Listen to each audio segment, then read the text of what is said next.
Cleveland Guardians 11 games in, technically in first place. It's a little early, but we'll take first place anytime we can get it. Through the first 11 games, Earl, has anything that the Guardians have done so far put you and changed your perspective on the ceiling and potential for this season? So I think me and you were on a panel together when this original topic came up before the season started.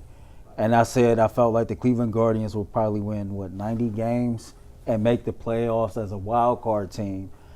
So far, there has been nothing that has taken place that changes my mind one way or another. I don't think that they have played themselves out of that position, and I don't think they have performed to a level to where my expectations has increased. I think that the starting pitching has been good. I think overall the offense has been underwhelming, probably a bit disappointing, especially when you consider how well people hit the ball during spring training.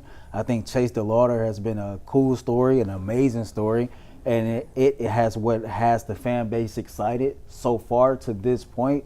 But outside of Chase, I can't really look at the offense and say that I'm looking at anything and I'm excited to the point or I'm seeing production to where my expectations about what their ceiling is has changed a bit. So far, it's been as expected for me when it comes to the Cleveland Guardians. Jack? I think as or maybe a little bit better. I think in general, if you take a look, like go to Dodger Stadium, pretty good. Come back and take 2 out of 3 from the Cubs, pretty good. The pitching's been great, the hitting's not. So is that right in your realm of expectations? In most cases, probably.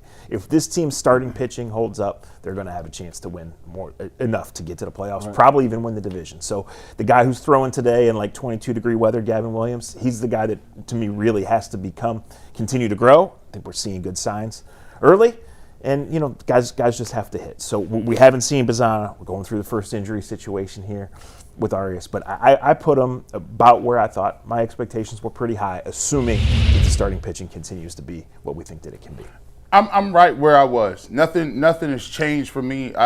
This is Guardians-esque baseball. This is the type of baseball that they play, given the roster construction and given what the money the Dolans put into it. They're going to have an issue always with the hitting, because right now it's always it's like playing spades. I got a big joker. I got Jose Ramirez, but what else are you going to get from everybody else? Mm-hmm. Do you have any other spades in your lineup? You've gotten DeLauder to come up.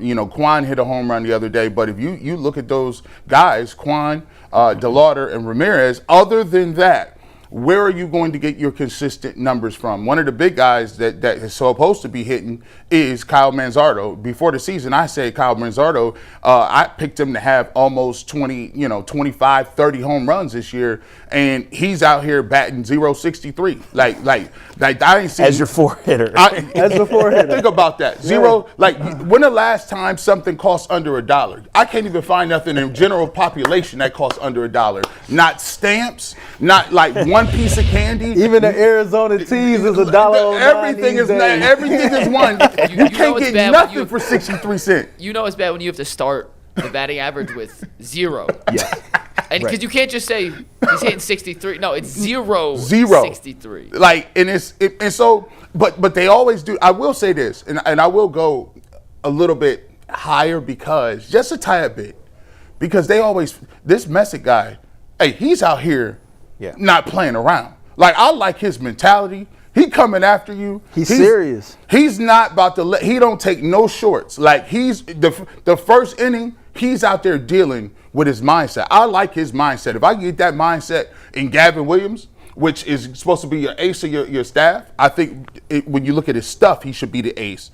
But if you can get Messick and you get Williams and Bybee threw well yesterday, they're going to keep you in the mix. But it's just all about what you can get from the rest of the guys. Look, nobody likes excuses, but these are the circumstances, right? The weather said they couldn't play Saturday, so they had to play Sunday. The weather stunk. The weather's so bad today, they moved it up from 6 o'clock to 1 o'clock. Now, partly that's to hope to get 800 people there instead of 400, but it's to protect the players, too. You just lost a player yesterday to an injury. This is Cleveland baseball in April, right? Cleveland's not the only place, but this is what it is. And you can't have these games get canceled on you and wait, because then you get backlogged for later on. So the hitting will come and go. if the pitching is here, this team is going to win 90-ish games, right? And like Jose has a long track record. He delivers in the clutch. Yeah. Has he ever hit well in April? No. No, Not that ain't his thing. Right, and especially when the guy behind him is hitting 063. Yeah.